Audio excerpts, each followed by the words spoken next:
There we go. We've got the little muffler thing on. Probably looks ridiculous sat on my hat, but we'll keep it there. See what it's like. So yeah, beautiful start to the morning. Let me hold the camera like that. Oops. This is where, yeah, beautiful start to the morning. Need to bring my selfie stick out. I'm going to dig out my gimbal as well that I've got just to stabilise videos. Sometimes a bit hard when you're out walking the dogs to have loads of equipment with you. You need sort of quick and easy setup. Too windy to fly the drone today. Just been watching some videos as well about flying drones. That's a really good little device. I'm really chuffed with that. And so yeah, I can use it to film content. So film content about my dogs. Little Marty Momo there, good as gold. Camera want to see Mo, wouldn't it? Other things I'm interested in. I think the one topic at the moment, it's not just at the moment, I look back at my sort of social feed the other day and I've been looking into this for about 4 or 5 years, but UFOs, massively interesting topic to me. And I've said a few times, you often feel like a bit of a nut job talking about this. So you've got to be a bit careful about how open and honest you are about it. However, the things that I've been listening to over the months and years of some really, really credible people, I think the tide is turning. I think it's no longer kind of a topic that you have to feel weird about.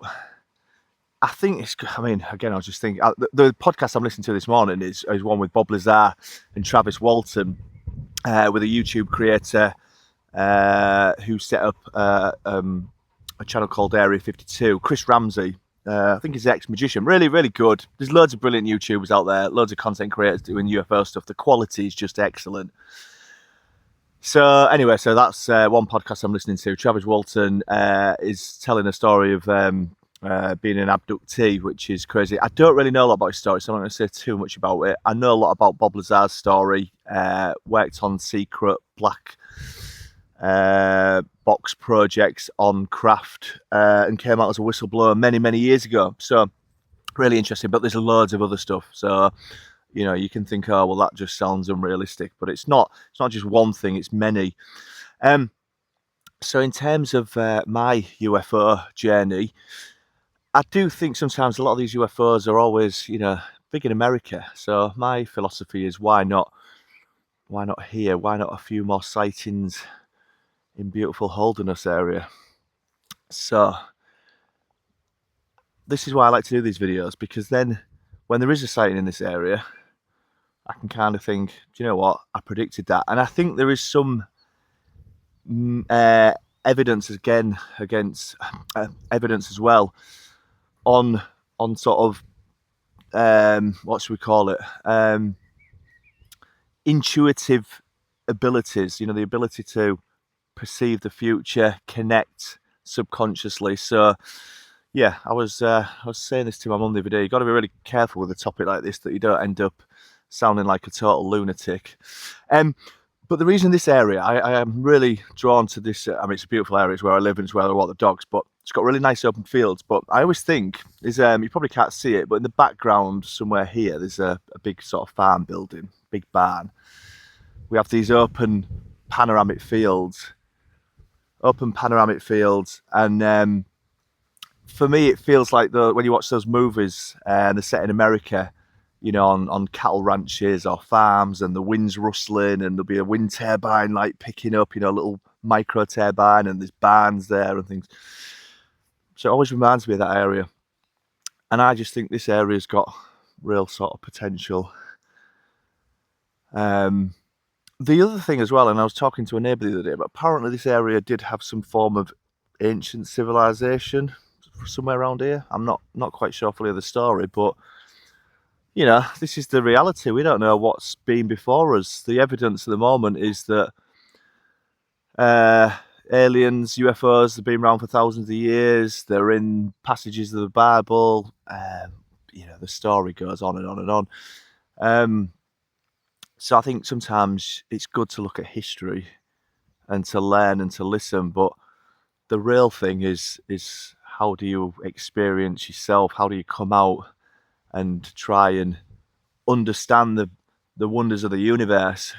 And again, sometimes you think, are we opening up knowledge that is that's dangerous, that's very difficult to quantify, to understand? Is it beyond our human brain's potential to comprehend this knowledge?